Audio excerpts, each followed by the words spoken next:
یہ عقیدہ اپنے ذہن میں پکا کر لیں کہ رزق دینے والا اللہ اور صحت دینے والا اللہ، عزتیں اور ذلتیں اللہ کی حکمت کا تقاضا ہے۔ اپنی زندگی کے اندر عقائد کی مضبوطی پیدا کریں۔ آپ کو پتہ ہے صحابہ کو سب سے زیادہ تکلیفیں کس بات پر دی گئی تھی؟ کوئی ان کا سیاسی جھگڑا ہی نہیں تھا، اس وقت تو کوئی سیاسی بات ہی نہیں ہو رہی ہوتی تھی، اور جہاد کا بھی ٹائم ہی نہیں آیا تھا، ابھی مسلمانوں نے تو تلواریں نہیں اٹھائی تھیں، مکی دور تھا۔ سب سے زیادہ صحابہ کو جو سزا دی جاتی تھی نا، وہ اس بنیاد پر دی جاتی تھی کہ اپنا عقیدہ بدل دو، عقائد سے برگشتہ کرنے کے لیے، عقائد چھڑوانے کے لیے۔ آج لوگوں نے بڑا سستا سمجھ لیے ہے عقائد و نظریات کو، جو بھی آتا ہے جس طرح کا بھی آتا ہے۔ لوگ کہتے ہیں جناب دیکھو تو صحیح کتنی ملمہ سازی سے بات کرتا ہے، کتنا فلسفہ بیان کرتا ہے۔ او خدا کے بندے، تیرا ایمان لوٹا جا رہا ہے۔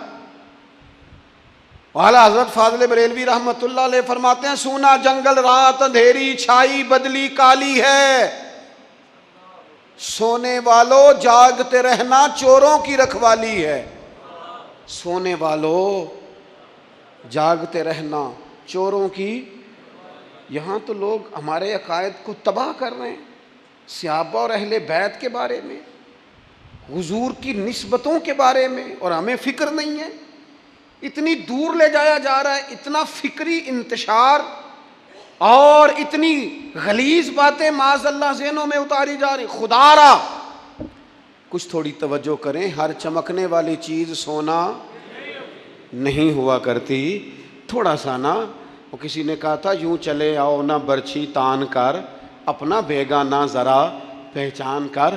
اور کسی نے کہا تھا، اگر دنیا میں رہنا ہے تو کچھ پہچان پیدا کر، کچھ پہچان پیدا کر۔ لباس خضر میں یہاں سینکڑوں راہزن بھی پھرتے ہیں۔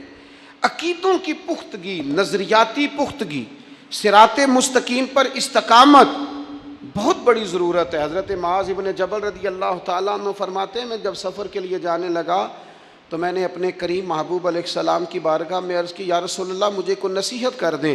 تو اللہ کے محبوب فرمانے لگے، اللہ کے ساتھ کسی کو شریک نہ ٹھہرانا، صرف اللہ کی عبادت کرنا۔ میں نے پھر عرض کی، حضور کوئی اور نصیحت کر دیں۔ تو محبوب فرمانے لگے، کہیں کوئی کمزوری ہو جائے زندگی میں، سستی رہ جائے تو اپنے رب سے استغفار کرنا۔ میں نے پھر عرض کیا، یا رسول اللہ کو نصیحت کر دیں۔ تو کہتے ہیں محبوب نے آخری بات کی اور طے کر دیا میرے لیے سفر کا وہ رستہ۔ اللہ کے محبوب فرمانے لگے کہ اپنے اخلاق کو اچھا کر لو، اور دوسرا اپنے دین پر، اسلام پر استقامت اختیار کرو۔ اپنے عقیدے کے معاملے میں کبھی کمزور نہ پڑنا، دین پر، اسلام پر استقامت اختیار کرنا، کچی پکی باتیں زندگی میں نہ کرنا۔